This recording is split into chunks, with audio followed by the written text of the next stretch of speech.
Election commission ने आइन के आर्टिकल 223(2) के तहत नोटिफिकेशन जारी कर दिया है। इमरान खान ने ज़िमनी इंतखाबात में 7 नशिस्तों पर कामयाबी हासिल की थी।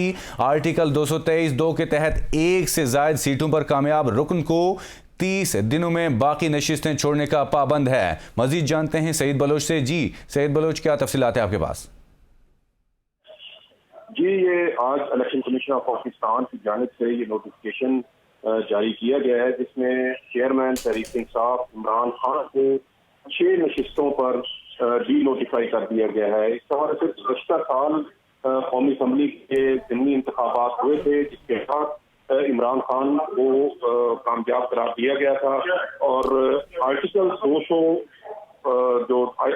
223(2) के तहत इलेक्शन कमीशन की जानिब से ये नोटिफिकेशन जारी किया गया है। आर्टिकल 223 ये कहता है कि अगर कोई रुकन कौमी असम्बली 1 से ज़ायद नशिस्तों पर कामयाब होता है तो 30 दिन के अंदर या तो वो खुद एक सीट के अलावा दीगर तमाम सीटों से इस्तीफा दे देगा, या अगर वो इस्तीफा नहीं देता तो एक जो सीट होगी जिस पर सबसे आखिर में उस पर कामयाबी का नोटिफिकेशन जारी किया गया, या सबसे आखिर में उनके कागजात नामजदगी जमा करवाए गए थे, उसके अलावा दीगर तमाम जो कौमी असम्बली की या सूबाई असम्बली की सीटें होंगी वो खुद ब खुद 30 दिन के बाद उनसे मुस्ताफी करार दिया जाएगा। इस हवाले से आज इलेक्शन कमीशन ऑफ पाकिस्तान की जानिब से ये नोटिफिकेशन जारी करते हुए इमरान खान को 6 सीटों से डी नोटिफाई कर दिया गया है।